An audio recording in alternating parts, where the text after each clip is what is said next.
Le président des États-Unis, Donald Trump, a envisagé la possibilité d'imposer des sanctions contre la Russie cette semaine, écrit le Wall Street Journal.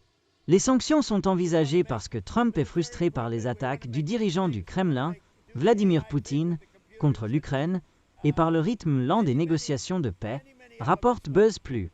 Selon l'une des sources, les restrictions ne devraient probablement pas inclure de nouvelles sanctions bancaires, mais d'autres options sont discutées pour faire pression sur Poutine afin qu'il fasse des concessions à la table des négociations, y compris un cessez-le-feu de 30 jours soutenu par l'Ukraine, mais refusé par la Russie.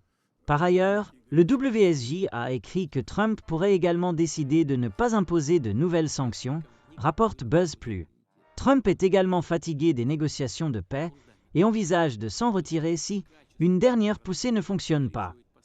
Il n'est pas clair ce qui se passerait si les États-Unis se retiraient du processus de paix et si Trump continuerait à offrir un soutien militaire à l'Ukraine, a-t-on déclaré, entre autres. Trump a résisté à la pression pour critiquer Poutine pour son refus d'accepter le cessez-le-feu soutenu par l'Ukraine pendant plusieurs semaines. Cependant, selon des sources du WSJ, 3 idées principales ont influencé l'opinion de Trump.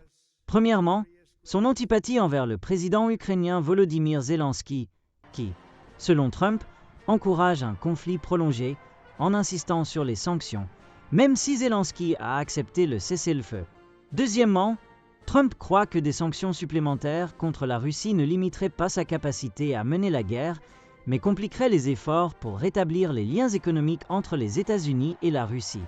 Troisièmement, Trump pensait qu'il connaissait Poutine et que le dirigeant russe mettrait fin à la guerre comme une faveur personnelle. Cependant, le refus de Poutine de faire des concessions a nui à l'opinion de Trump, surtout après une conversation téléphonique la semaine dernière au cours de laquelle Poutine a refusé de signer un accord de cessez-le-feu.